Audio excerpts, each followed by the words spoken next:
Good morning, good afternoon, and good evening. My name's Lawrence, and I'm here to show you some origami. Today's episode, I'm showing you the origami water lily. A respectful and useful little piece of origami used for floating on water with a lovely candle, primarily for respect of a old memory or a lovely festival. It also can be used in other ways as well, as your imagination perceives. It's quite similar to the fortune tellers, but with a few minor changes. So to start, I'm just going to get an origami square. Where you're going to be folding inward is going to be the inside of the flower, while the back of it is going to be the outside.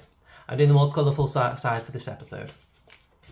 So all we're doing is first we need to find the centre. So we just do 2 right angle triangles, corner to corner, just to get that centre found. Okay.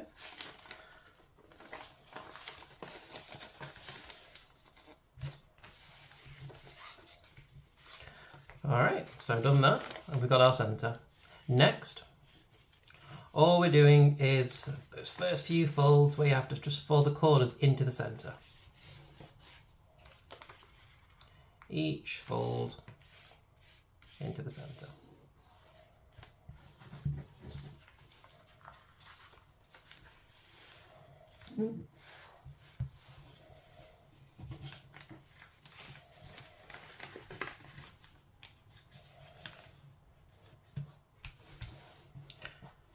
There you are. So, where we normally turn this over and do it again, instead we do it on the exact same side. Okay. So all inward again to the centre. What's the open here? There we go.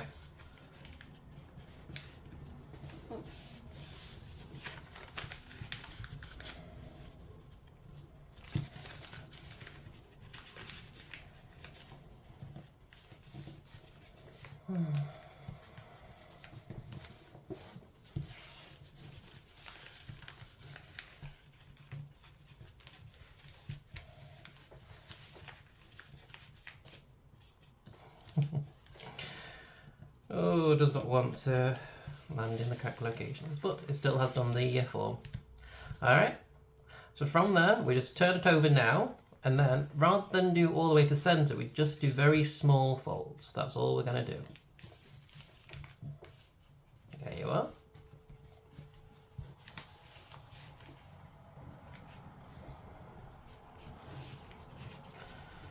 Yeah. Alright, so now this bit can be a little bit tricky because you can sometimes unfold it or cause a few things. All we're going to do is lift up that one leaf, so lift that first section up, don't lift them all, just one. Then put the fingers or thumbs on the centre, push it up. What it should do is it should bend into its form, but just try not to lose those folds there while you do it, okay? So up, and then a little curve, bit of pressure down there, and do it again.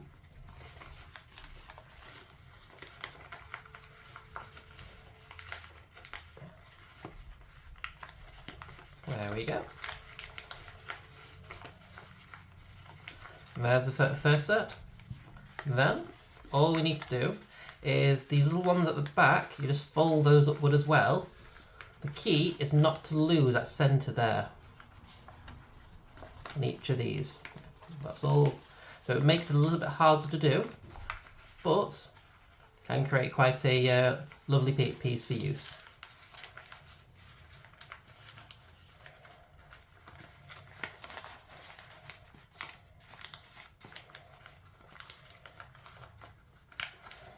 And there we have it. As you can tell, a nice and simple fold.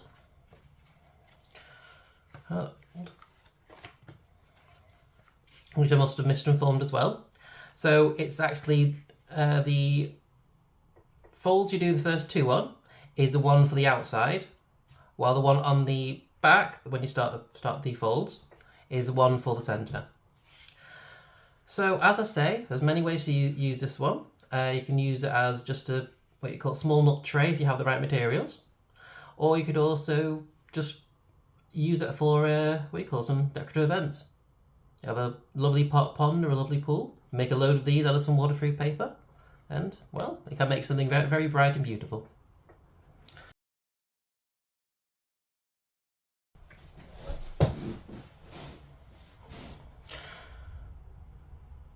So to continue with the weekly challenges, this week I'm curious, what do you think you can reuse? As I'm trying to encourage a bit more recycling this month, what materials can you use for origami? The challenge I want you to do is find the most creative, most unique, or most challenging material you can make origami out of. You can actually make it out of cardboard if you know the right ones, but just try and find the best one for yourself, the most interesting, most challenging one, and then see where you go forward.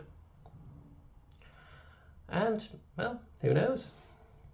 You make another lotus on your own. As I say, like waterproof paper can also be very useful. Well, thank you for watching. I appreciate your interest, and I have been enjoying making these so far. So I intend to continue, and the more subscribes, and if you wished me to show you another one, just leave a comment and I'll see what I can do for you. You know, just ask and I'll make a guide. Well, I do hope you've had a lovely day, a lovely afternoon, or we'll have a gorgeous night's sleep if this was the thing that you needed to, relax. So, farewell.